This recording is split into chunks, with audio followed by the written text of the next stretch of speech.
सुबह का वक्त रहता है। सारे लोग नहा धोवा कर खाना पीना खाकर अपने ऑफिस काम धंधा जो आदमी जो बिजनेस पैसा करता है उसके लिए रेडी होकर निकलने वाला होता है।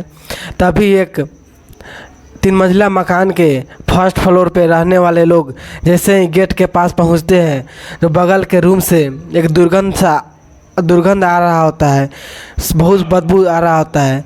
तब लोग मकान मालिक को कॉल करता है और बोलते हैं कि जो बगल का रूम है उसे बहुत दुर्गंध आ रहा है, बहुत स्मेल आ रहा है। तब मकान मालिक वहाँ पे पहुँचते हैं और पहुँचकर जो लगाते हैं दरवाजे पर, जो लगाते हैं दरवाजे बंद रहता है। तब मकान मालिक वो जो किराएदार है उसके नंबर पे कॉल करते हैं तो नंबर स्विच ऑफ बतलाता है।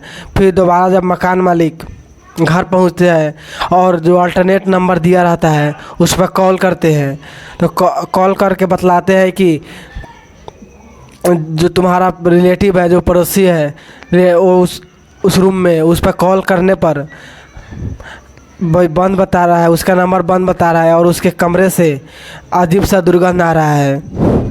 जब उसके घर वाले माँ और बहन पहुँचते हैं तो उस रूम में जहाँ से दुर्गंध आ रहा होता है लाश के 59 टुकड़े मिलते हैं, जिसे सुनने के बाद आपका दिल दहक जाएगा। 59 टुकड़े, 1-2 टुकड़े नहीं। कहानी शुरुआत करने से पहले एक छोटा सा रिक्वेस्ट है कि चैनल को सब्सक्राइब कर लीजिए और जो सामने बेल आइटम है उसे दबा दीजिए ताकि मेरा हौसला बढ़ता रहे।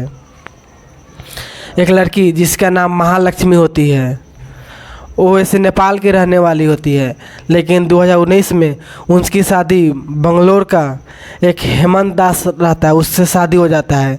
शादी के बाद वो बंगलोर शिफ्ट हो जाते हैं। इतना ही नहीं, जो महालक्ष्मी की जो फैमिली है, परिवार है, वो भी बंगलोर में ही शिफ्ट हो जाते हैं। सब कुछ सही चल रहा होता है। जो हेमंत दास है वो एक मोबाइल शॉप में जॉब कर रहे होते हैं और महालक्ष्मी जो महिला है उसे एक बेटी भी होती है। उसके बावजूद भी वह अपने परिवार का खर्च चलाने के लिए बगल के मलेश्वर के एक मॉल में काम करने लगते हैं।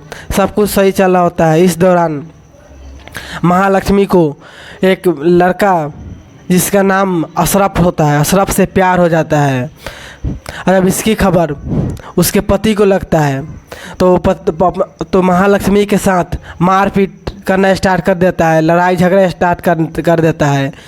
फिर दोनों में आपसी विवाद हो जाता है और दोनों अलग अलग रहने लगते हैं। उससे गुस्सा होकर महालक्ष्मी अपने माँ और बहन के पास आ जाती है और वहाँ पे रहने लगती है। सब कुछ सही चल रहा होता है।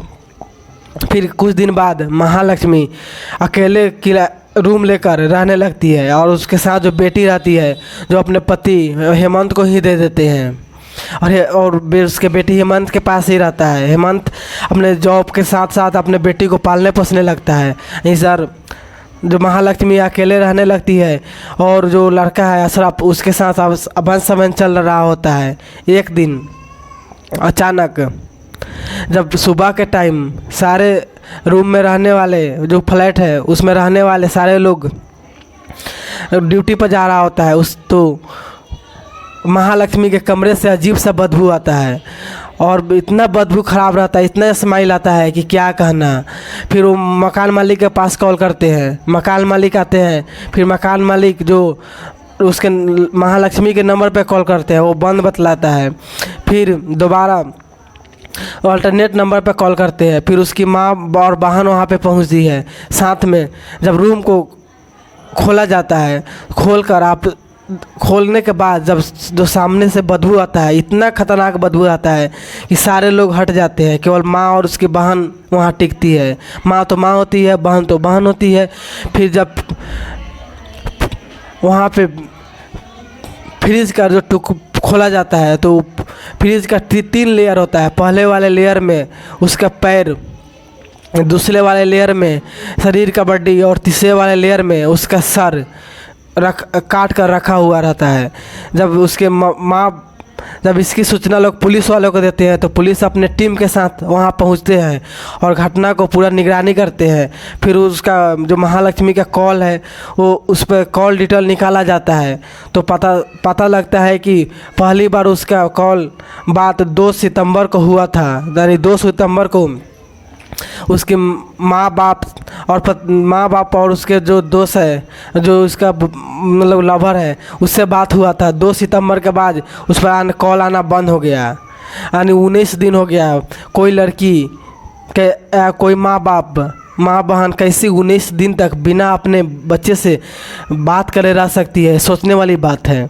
इस दौरान पुलिस उसके पति पुलिस को बतलाता है कि ये कांड अशरफ की होगा ही, क्योंकि अशरफ उससे अवसमन था, हमेशा आना जाना बना रहता था। लेकिन जब अशरफ को गिरफ्तार किया जाता है तो अशरफ साफ मना कर देता है। लेकिन अड़ोस पड़ोस का जो लोग है वो किसी पुरुष के साथ डेली अशरफ है और डेली महालक्ष्मी को उसके रूम तक छोड़ने आता था। तो लोगों ने कहा है कि हाँ ये बंदा है यहीं जो हमेशा छोड़ने आता है। लेकिन जब पुलिस ने जो खुलासा किया उसे सुनकर दंग रह जाओगे। जबकि अशरफ और परिवार वाले आरोप लगा रहे हैं कि पति से लड़ाई झगड़ा होने के कारण इसका पति का ही काम है, पर पुलिस ने बताया कि दोनों में किसी का काम नहीं है। जो आरोपी है जो अभी भुवनेश्वर का है, जो अभी पश्चिम बंगाल में है, अभी पुलिस ने छापामारी कर रही है और अभी जो आरोपी है उसका डिटेल नाम अभी गुप्त रखा गया है।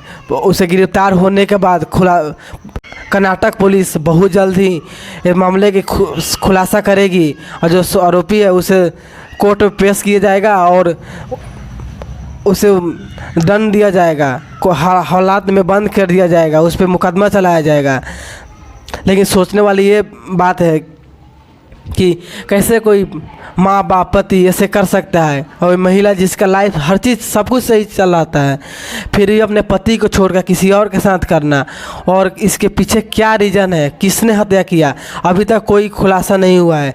लेकिन बहुत जल्द खुलासा किए जाएंगे। ये पूरे कहानी सुनाने का मकसद किसी का दिल दुखाना या किसी को परेशान करना नहीं है। अब आप जहाँ भी रहें सतर्क रहें, सावधान रहें।